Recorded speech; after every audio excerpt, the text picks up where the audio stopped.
I danced in the morning when the world was begun, and I danced in the moon and the stars and the sun, and I came down from heaven and I danced on the earth. Bethlehem, I had my birth. Dance, dance, wherever you may be. I am the Lord of the dance, said he, and I'll lead you all wherever you may be, and I'll lead you all in the dance, said he. I danced on the Sabbath and I cured the lame. The holy people said it was a shame. They whipped and they stripped and they hung me high. They left me there on the cross to die.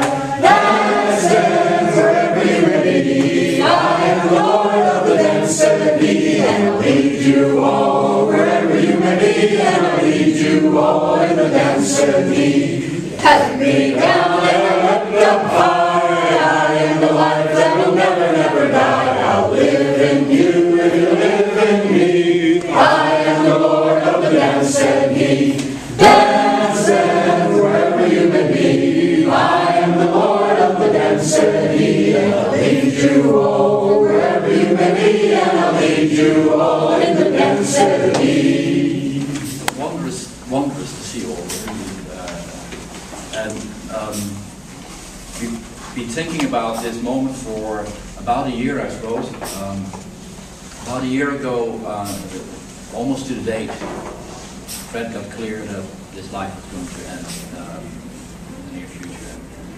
So we've been walking side by side with him and being on this journey to sort of talk about it, and these phone calls. And it was always fun. I travel a lot, so I enjoyed phoning him from Jerusalem. So he would say to these nurses, "Hey, wait a second, don't interrupt me, I'm talking to Jerusalem." And he kind of, the frolicking thing was the thing. It's a great word. Great word. I love it. I talked to many people about Fred in the last few weeks, and I like the fragments of glass on the table because everyone you talk to has this very unique perspective on it. There's some themes that go across, but they're also very unique, they're also very different, and everyone having their own perspective and an own fragment of the truth. We were arguing about things upstairs around, was it in 56 or 54 and so on, and of course, they're all fragments of truth, those opinions. It's wonderful to one view that I gathered was from Guy Wilkinson. Guy Wilkinson, I think, maybe, you might remember Guy Wilkinson. He was a civil servant of the European Union and a bright guy that Fred engaged to help Bayard, and he was instrumental in raising lots of money for Bayard, and then became a priest and became the Archbishop's kind of advisor about different religious relations with other religions, and became a canon and an important guy. So I phoned him up and said, "Let me tell you, Fred's dying." And in fact, I phoned him on the day Fred died. And he said, "So tell me, what was he like for you?" And he said, "Well, he provided for me the direction in my life. He provided me the confidence to do what I want to do." So he said, "So you're going to go to Chicago and bury him?" I phoned him a few days later. So he said to me, "So commend Fred to God." So I think that's what we're doing here. We're celebrating the life as it was, and I'm grateful for many things. I wouldn't be in this building if it hadn't been for Fred. I mean, I met a lot of people in the order, but it was Fred who found the words to say, "So Paul, what are you going to do with your life?" I talked to my good friend Adam Beresford and said, "What was Fred for you?" He said, "Well, he was the one who raised the question, what are you going to do with your life?" And we know what Adam Beresford's answer was. He raised those questions. So I want to talk about a few gifts, just like Kay. And the strategic thinking, the creativity, the frolicking thing. There was a serious side to it. There was this. It allowed us to operate in places like Egypt. Marilyn Crocker was articulate about it, and she said, if you think about having to work with very clever bishops in the Coptic Church, the Muslim Christian leaders in the village, the wealthy women in Cairo, and to frame what you were doing in a way that would work for every one of them, that took the kind of creative agility. Now, where did that come from? It's a great story that Fred tells.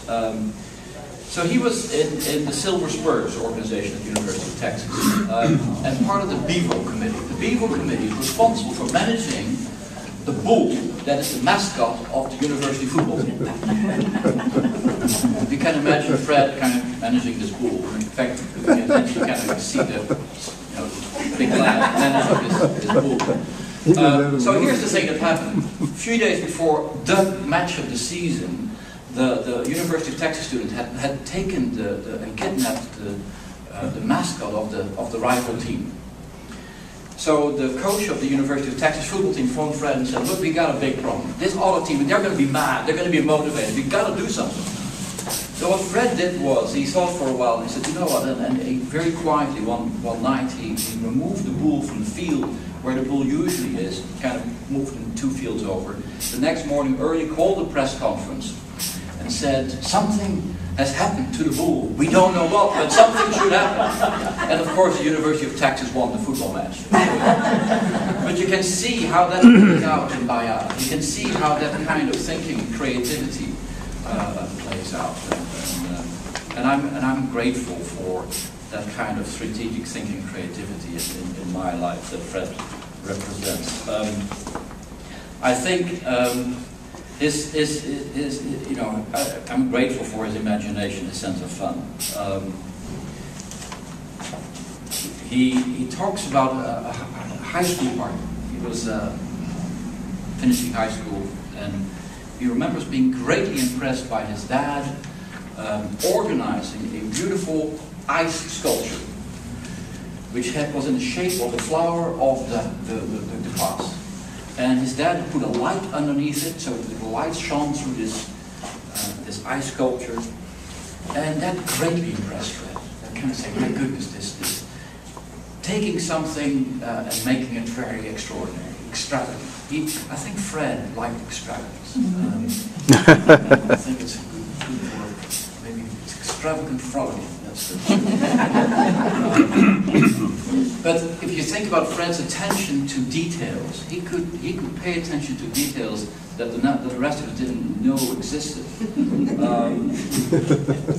Frank Hilliard has a rude story about this, but I think it's too important not to tell it. He said that he shared a room with him in college at the time, and he never imagined that someone could take that long to fold his trousers and hang them up. But looking at details, looking at in the way that the rest of us kind of escaped, they were not quite available. And the third thing is his independence, the out-of-the-box thing, the doing his own thing. He's always made his own plan. So another childhood story, when he was 12 years old, they were out in a cottage somewhere with the family, and his 2 grandfathers came to visit. And Grandma Ruth asked him, so what do you want for breakfast? She asked of these 2 old, her father-in-law, her father. And this grandpa's wife said, well, I'd like a crab and a Budweiser. And it was 10 in the morning. And again, that greatly impressed Fred. This sense of freedom, this sense of, I want to be my own man, I want to eat what I like, and I want to not have anyone else tell me what to do. And then you can see how Fred's career has gone his own way, right? He's kind of made his own way. And now, those gifts, they play out in his life, in the work he did, in his family, in his relationships, and the lives of the people that he touched. And my goodness, there's all these emails flying around that just awesome stuff. But we could, I suppose, make a big list of all his flaws too, right? We could just kind of think about all the things that irritated others and willful disobedience. Some people use kind of actually a way to get him to a certain assignment was to assign him to the opposite, that kind of thing. You could go there, but then you say, so what is the most significant thing? Which of the breath that we breathe is the most significant? And it's a question that I'm not sure how to answer.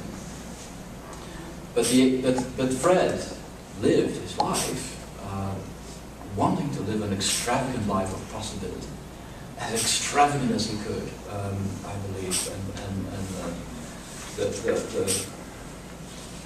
it showed up in my family. We were having dinner with him and Anne maybe 4 years ago,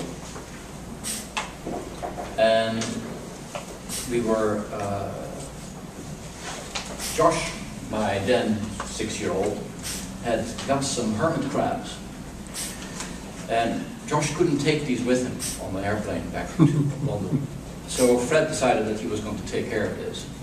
And sent then Josh a postcard every year to report on the progress of these hermit crabs.